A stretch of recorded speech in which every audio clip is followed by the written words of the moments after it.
So what is actually Navy Federal Visa Signature Flagship Rewards Card? Let me break it down for you. This is a premium travel rewards credit card from Navy Federal Credit Union. It's made for people with good credit who want rewards instead of just basic cash back. You use it for everyday spending and earn points you can redeem for travel or cash value. Here's how it works. Every purchase earns points, about 3x on travel and 2x on everything else. You swipe it for flights, groceries, or subscriptions, then redeem the points later. There's no foreign transaction fees, so you can use it internationally without extra cost. The good part? The rewards rate is strong. Travel perks exist, and you can even get statement credits for global entry or TSA PreCheck. There's also a sign-up bonus in some offers.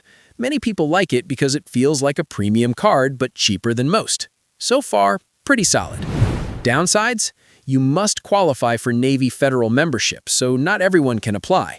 Also, rewards are points, not simple cashback, which can confuse beginners. And if you don't travel, you won't maximize the value.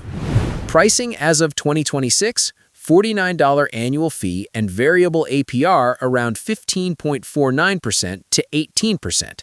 No free tier, it's a full credit card. Good for travelers who want affordable premium perks, bad for beginners wanting simple cashback. Would you actually use a travel card like this or keep things simple? Subscribe for more honest reviews.